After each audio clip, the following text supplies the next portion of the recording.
Winters, welcome to the world of forgotten tales from history as we uncover remarkable historical events that have been overlooked for far too long. Have you ever thought about that before? Get ready, guys. We are going to reveal history's untold treasures and rewrite the narrative of our shared human experience. Before we start exploring historical events, ensure that you have subscribed to my channel and hit the bell icon. Rats didn't actually spread the Black Death. Recent studies have discovered that rats may not actually be to blame for this devastating plague that wiped out a third of 14th century Europe. So it's time to rat out the real culprit. Scientists at the University of Oslo conducted an experiment that assessed the potential transmission routes for the deadly pandemic. They discovered that the parasites that carried the disease were much more likely to have come from humans than rats.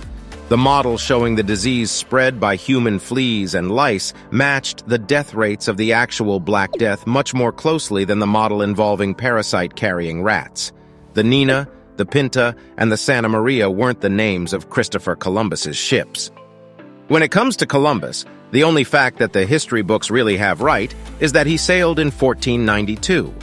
First of all, he didn't discover America. People had already been living on the continent for thousands of years after all.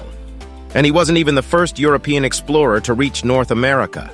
A crew of Vikings actually sailed to Canada around 1000 AD.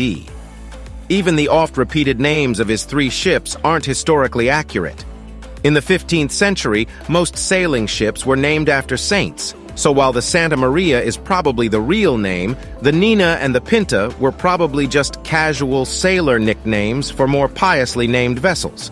The Nina's real name was most likely the Santa Clara, while the Pinta's real name is unknown. Martin Luther, probably, didn't dramatically nail his 95 Theses to a church door. The revolutionary monk Martin Luther and his list of grievances about the Catholic Church have gone down in history as the catalyst for the Protestant Reformation. While the 95 Theses were real and did have a major impact on people's perceptions of the Catholic Church, the events didn't quite go down the way you learned. There is no historical evidence that Luther posted the Theses on the church door. That story wouldn't appear until 30 years after 1517, the year the act was supposed to have taken place. What we do know for certain is that he very politely mailed his 95 Theses to the Archbishop, and that he never actually intended to start a revolution within the church. Luther was a devoted Catholic, and he simply wanted the clergy to recognize their corruption. Even if he did also post the Theses on the church door, that wasn't quite the defiant act historians have portrayed it as. It was actually the norm, since that's where the church notice board was located. Hold on for a second. And guess what will be next most remarkable historical events you never knew? Share your answer in the comments below. An apple never fell on Isaac Newton's head.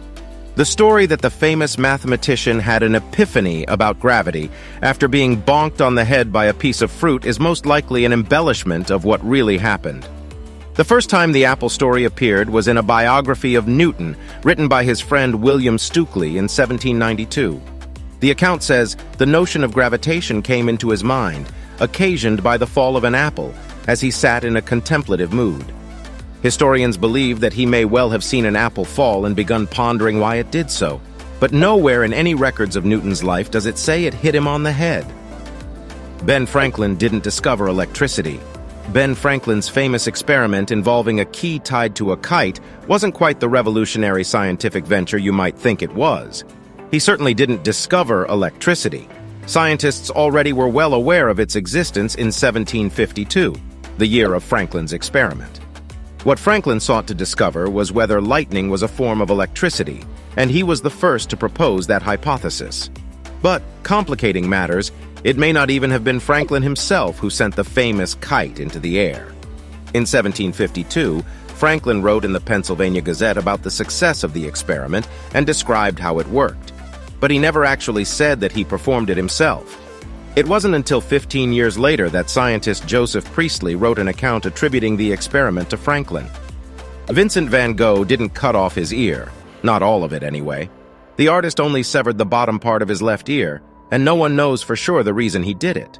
He was certainly suffering from severe depression at the time. Some historians claim that he was agitated after a spat with his artist frenemy Paul Gauguin. Others claim that it was an act of rage committed after he learned that his brother, who was a major source of financial and emotional support for him, was engaged. One thing is for sure, though, it definitely wasn't his entire ear. Van Gogh is just one of the historical figures you've been picturing all wrong. Marie Antoinette didn't say, "Let them eat cake." The doomed French queen never actually made this condescending remark about her impoverished subjects. There are accounts of spoiled royals suggesting that poor people eat delicacies they can't afford dating back long before Antoinette's rule.